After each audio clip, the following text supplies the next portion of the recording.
माननीय उच्च न्यायालय दिल्ली ने अग्निपथ योजना को सही करार देकर उन सबके इरादों पर पानी फेरने का ही काम किया है जो राजनीतिक कारणों से इस पवित्र, शुद्ध, शुचिता से परिपूर्ण योजना का विरोध करने में लगे हुए थे।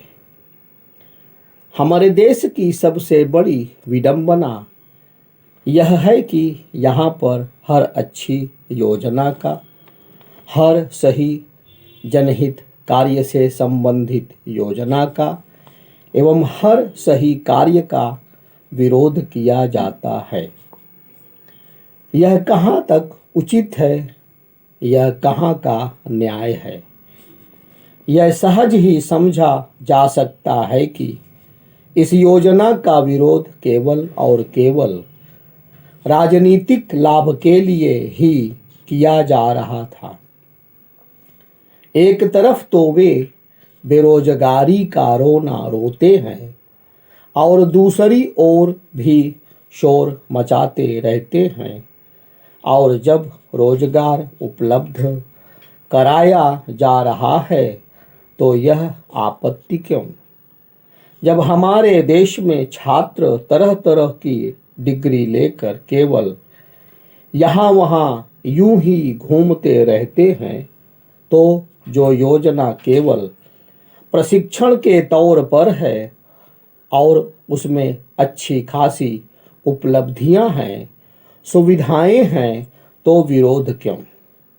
इसी कारण उसके विरोध में तरह तरह के कुतर्क दिए जा रहे थे।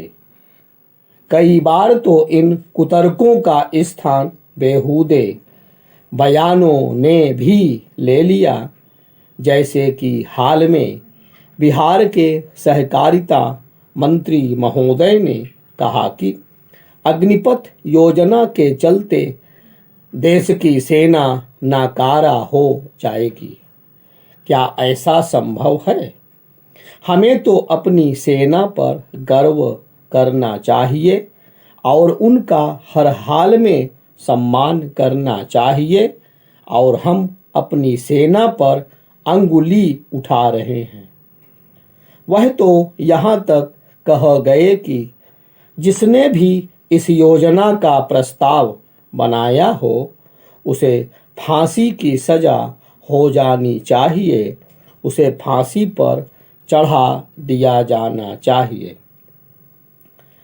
इसके पहले जब इस योजना की घोषणा की गई थी, तब भी न केवल इसी तरह के अनाप शनाप अनर्गल बयानबाजी करके युवाओं और विशेष रूप से सेना में भर्ती होने के आकांक्षी युवकों को बरगलाने भड़काने का भी काम किया गया था, और आज भी यदा कदा किया ही जा रहा है।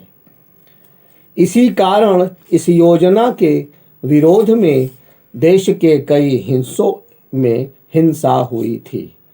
यह मानने के अच्छे भले कारण हैं कि इस हिंसा के पीछे स्वतः स्फूर्त आक्रोश के साथ ही कुछ लोगों की शरारत भी थी। यह कम आश्चर्य की बात नहीं है कि इस योजना के खिलाफ विभिन्न उच्च न्यायालयों में करीब 2 दर्जन से अधिक याचिकाएं दायर की गई हैं, जिन्हें सुप्रीम कोर्ट ने दिल्ली उच्च न्यायालय को भेज दिया है।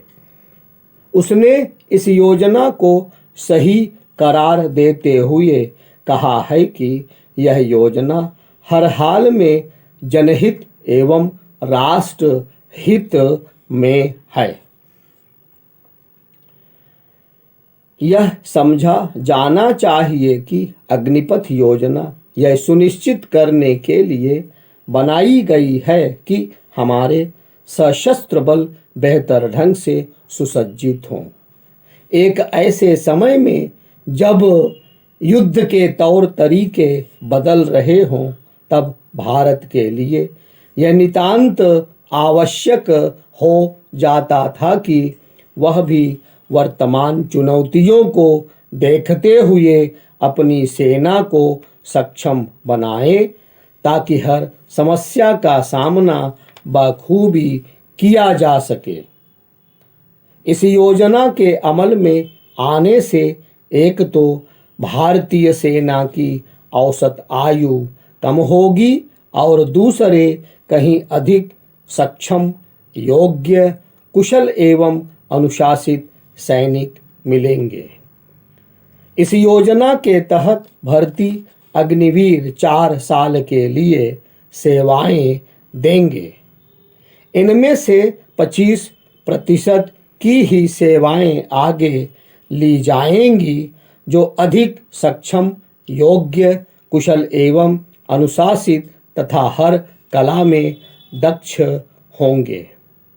ऐसे नियम को लेकर जो माहौल बनाया जा रहा है कि आखिर 4 साल बतौर अग्निवीर काम करने वाले युवा आगे क्या करेंगे, उसका उत्तर यह है कि उनके पास अवसरों की कहीं कोई कमी नहीं होगी। इसलिए नहीं होगी क्योंकि उद्योग, व्यापार जगत एवं अन्य निजी संस्थानों को अनुशासित, दक्ष, योग्य, कार्यकुशल एवं हर कार्य में प्रवीण युवाओं की जो तलाश रहती है, उसे अग्निवीर ही कहीं अधिक आसानी से पूरी करने में सक्षम होंगे, क्योंकि ऐसे अनुशासित, दक्ष, योग्य, कार्यकुशल एवं हर कार्य में प्रवीण युवा कर्मचारी की चाह उद्योग, व्यापार जगत को होती है। वे सारे गुण उनमें ही पाए जा सकते हैं।